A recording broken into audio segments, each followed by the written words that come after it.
Visioneering is a contact lens company. We sell contact lenses. These are daily disposable soft contact lenses in two markets. One of those markets are people over the age of 40 who are losing the ability to see up close. In the United States, that's about a $3 billion addressable market. We also see our lenses used in children who are nearsighted and progressively getting worse. That's about a $2 billion market opportunity in the United States. And for both of these markets, obviously very large international opportunities as well. One of the things that people ask about a lot in any medical product is reimbursement. So we just like to point out ahead of time that for contact lenses in most countries, including the United States, contact lenses are self-pay. So we really don't need to deal with the reimbursement and government payment issues that a lot of medical devices have to deal with. 80 to 90% of children in Asia are progressively nearsighted. They start nearsightedness very early and tend to get worse until they're 20 to 25 years old before they settle down. So this is obviously a very high medical need in Asia. The worse somebody's nearsightedness is, the more likely they are to go blind in their lifetime. So this is obviously a problem that needs to be solved. And certainly for people over the age of 45, almost every single one of them that you run into will be losing their near vision. So this is obviously a high medical need area. Our products are patented with both pending and already issued patents in the United States and worldwide, worth pointing that out. And we have regulatory approvals to market our products in the United States, Europe, Australia, New Zealand. We'll add Canada pretty soon, and we'll end up probably partnering with companies in Japan and China for regulatory approvals in those countries. As mentioned by Scott, we just had a very positive quarter. This was our first $1 million quarter. We'll talk a little bit more about those results. And we also launched international sales in the quarter in Australia and are readying for European distribution as well. Just a quick overview of the company. So again, two markets that we're after. This loss of nearsightedness in people over the age of 40 to 45 is something called presbyopia. Presby, if you're not familiar with that prefix, means old. And, of course, opia meaning vision, so old people vision, presbyopia. Pediatric myopia, of course, pediatric being a child, myopia being meaning nearsightedness.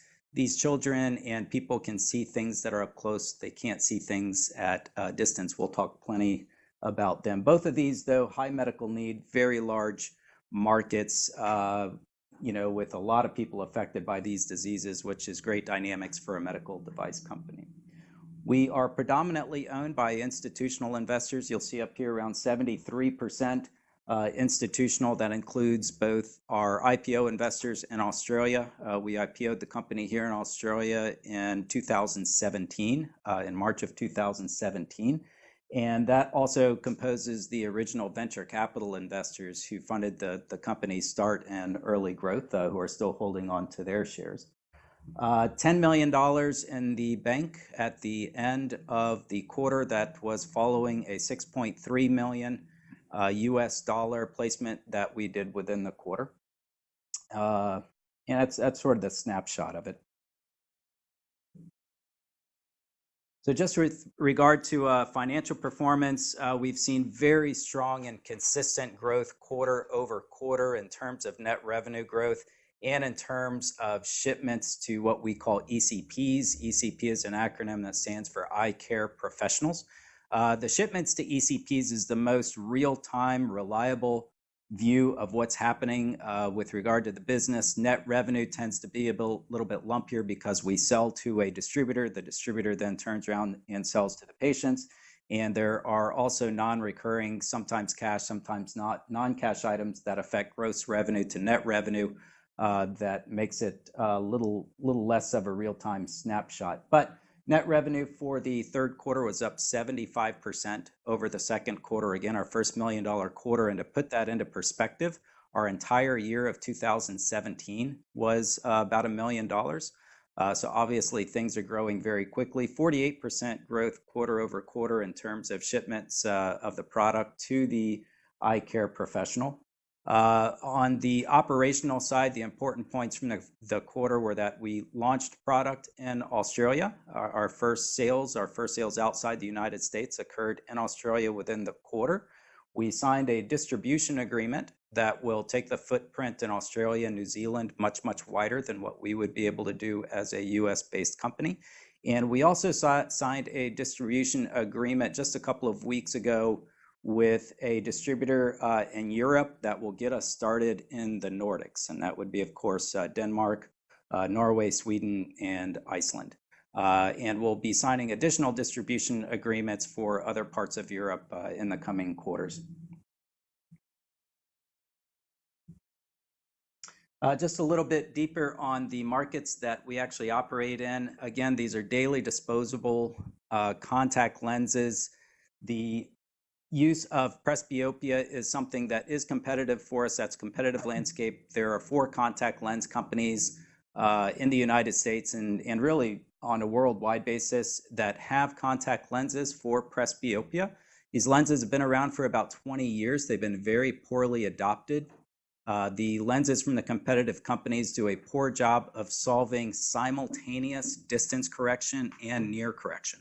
And for the presbyopic patient, that's really what they need. This is typically somebody who's already wearing contact lenses. They've been wearing contact lenses since they were fairly young. They get over the age of 40, 45, and not only can they not see distance, they can't see up close either. So they have a double need, so to speak. And these contact lenses have been around for a while, but they haven't done a very good job of solving that near vision need. Technically, it's, all of the companies are using fairly antiquated technologies, and multifocal contact lenses, which is what these contact lenses are called for presbyopic patients, have not penetrated the market very well. Should be about a $3 billion market. They've penetrated about 1/10 of that with the current technologies, and that was really the need that Visioneering was filling. And with Visioneering's contact lenses, these are a revolutionary design in multifocal contact lenses that provide excellent simultaneous distance and near vision in the presbyopic patient. And so that's really the medical need that had to be solved, and one that we solved very, very well with our design.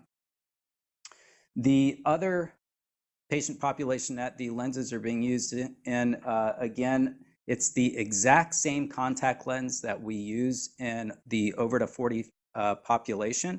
It's the same size, same product, being used for children with nearsightedness. So typically nearsightedness is noticed in a child by a teacher, by a parent, between the ages of 6 and 10. And from there, it just gets worse and worse and worse. And that's why it's called progressive pediatric myopia. The nearsightedness itself is not such a big deal. If the medical need in a nearsighted child was just that, their vision is getting worse and worse every year, you're having to spend $1,000 on glasses every year because they're getting worse and worse, that's not a very compelling medical case. But the problem is that the worse the nearsightedness gets in a child, the higher at risk that individual is throughout their entire lifetimes of going blind or getting other really serious ocular diseases. And the risk of going blind or getting these other ocular diseases correlates pretty well with how nearsighted the person gets before their worsening finally settles down between the ages of 20 to 25. And so what the medical community has been asking for a very long time is give us a way to stop these kids from getting worse while simultaneously giving them clear vision. And that is something that's just not really existed in the marketplace in a widely adopted way. And our product is the first soft multifocal contact lens, daily disposable lens in the United States that has been shown to reduce the progression of pediatric myopia at the rate that we do, which is about 97%. So 97% reduction in the rate at which these kids are getting worse in terms of myopia if they're wearing our lenses. That's a pretty profound result. It's created a lot of interest in the company. It has a lot to do with why we're growing as fast as we are and getting the international attention that we're getting right now. Just worth mentioning how big of a problem this is. In the United States, between a third and a half of our children are nearsighted. Creates about a $2 billion market opportunity with very little competition in the United States. If you look in Asia, 80 to 90% of children are nearsighted in most industrialized nations. That's double what it was 40 years ago. And so it's a massive problem. It's getting worse. Singapore has declared childhood nearsightedness as an epidemic. And the reason is because it creates such a problem when 90% of your population is at high risk for blindness that they really want this addressed quickly. China has recently made some announcements intimating that they also view childhood myopia as a major crisis in their country. Some of the Asian countries are easy for us to enter into, such as Hong Kong. We do plan on entering into Hong Kong very short term. We have all the approvals that we need to do that. Some of the countries in Asia are a little bit more difficult, such as Japan and China, where we'll be looking to partner up for those geographies.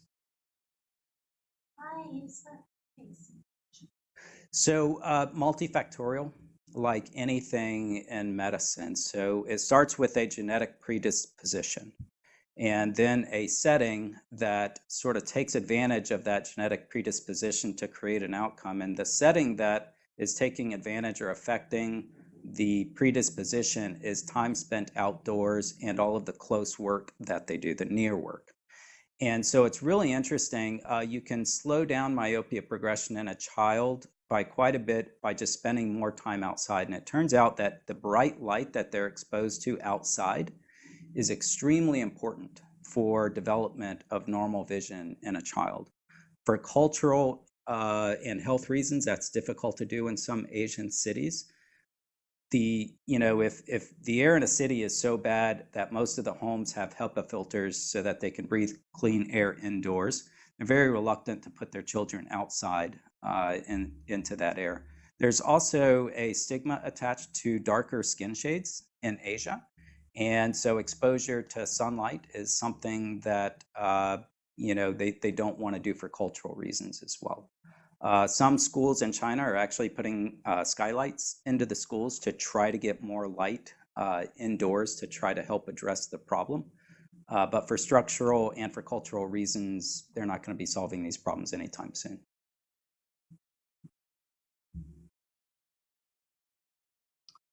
And so I've talked about the multifocal lens that we use in presbyopia and the lens that practitioners are using in children as well. We also sell natural view sphere lenses. Sphere lenses are commoditized products. Everybody carries really good sphere lenses.